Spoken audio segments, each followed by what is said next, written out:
Hey, Grandpa. Yeah, I got the thing you left in my mailbox. Yeah, it was good. Um, I just wanted to ask, why did you give me this medication? Yeah, last week. Yeah, yeah, I told you I was having performance problems on the Switch 2. No, Grandpa. Yikes. Um, okay. I don't need these, so I guess we could get lunch sometime and then I'll just give these back to you. I was having performance problems on the Switch 2 with a video game. It means... I'll explain it over lunch. I gotta go. Okay. I love you too, bye. Hey everyone. Today we're going to talk about Elden Ring Tarnished Edition on the Switch 2. We're going to look at some video that was taken by Nintendo Life, and I think it's quite interesting. So I develop games for a living. Why the fuck you lying? Why you always lying? Oh my god. Stop fucking lying. Always lying to me. You lying so much.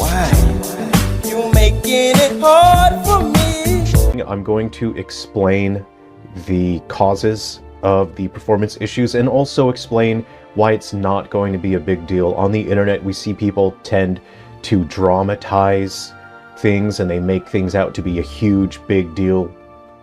And that's unfortunately how the algorithm is. It rewards people for having these huge, outlandish, hyper-realistic reactions and creating hyper-reality. But at the end of the day, it's not a big deal. The developers working on this are professionals. They're highly skilled, highly experienced. They do have an external team helping them with the port, and that external team would have specialized knowledge when it comes to not just optimizing, but specializing the game for the Switch 2. So I'm going to explain a couple things that I see in the trailer here, and if you're interested, I will share a little bit of a game that I'm working on for the Switch just to show a bit of my experience and expertise, and that I'm not one of those people on the internet that just pretends to be an expert because they worked at Blizzard and their daddy is a big, strong man or something like that. I don't know. Stone Man. Stone Man. Felt Grand Studios.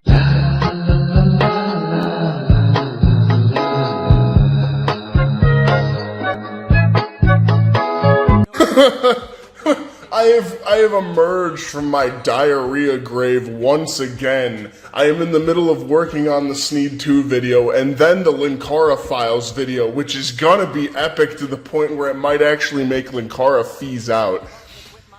Jerry just did something that made me laugh really hard, and it wasn't the fact that he tried to sland Thor in his latest video. It was the fact that I just dropped a video on him a few days ago, calling him a lazy fuck, saying he's not gonna drop any fucking Silver Falls games this year, and he comes out with this asset flipped fucking piece of shit.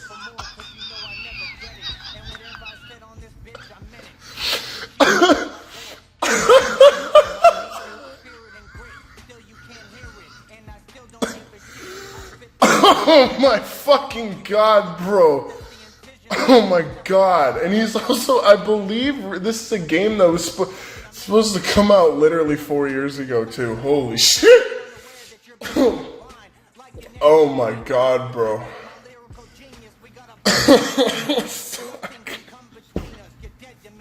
On screen is development footage of Silver Falls Ruby River. This was packaged together with Silver Falls Gaiden Deathly Delusion Destroyers, which is officially the final title to launch on the Nintendo 3DS. This actually launched and it was compatible with all models, not just the new 3DS. It was extremely difficult to get this launched and developed, and it was an absolute challenge, and I had to develop the entirety of these two games packaged together within 2 months, and it launched with only 2 or 3 weeks left for the Nintendo 3DS eShop. So this, what you see on screen, is a remaster There's a graphical overhaul. And what we're looking at is Ruby River. Again, there were 2 games, Guide and Deathly Delusion Destroyers, Ruby River.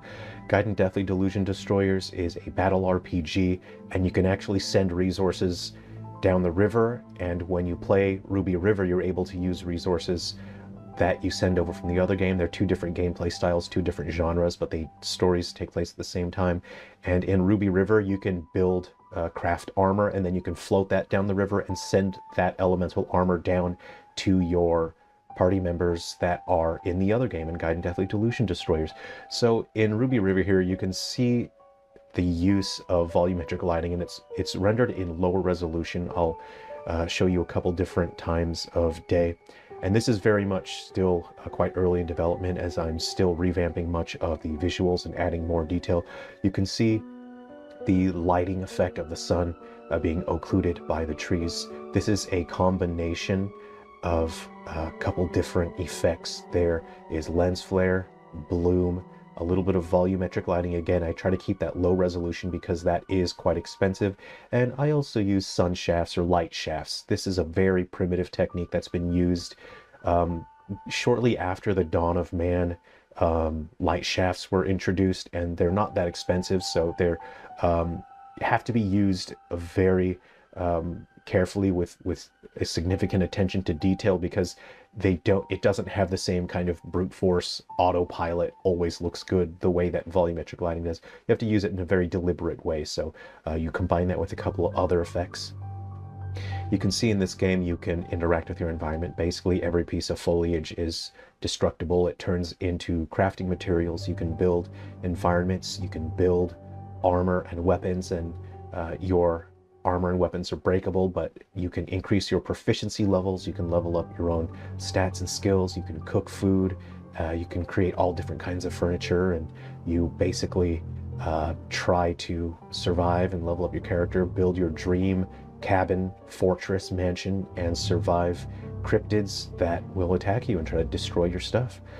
That's what I wanted to share. I'll leave this on screen just a little bit longer if you'd like to see a little bit more of Silver Falls Ruby River. Again, this will be launching exclusively on the Switch. So if you have a Switch, please look forward to that. I'm working on some other games right now because people have been asking me to launch games on other platforms. Silver Falls is exclusive to Nintendo, so I'll be launching Goo Buddies first. I'll see how people feel about that, see how well the launch figures go, and depending on that I may do another game that will also launch on other platforms, or I will resume work on Silver Falls Ruby River. I also have other Silver Falls titles in the works as well, so if you are a Silver Falls enjoyer, please look forward to 8 Breaks in Time as well, which will be about time travel, genuinely about time travel this time.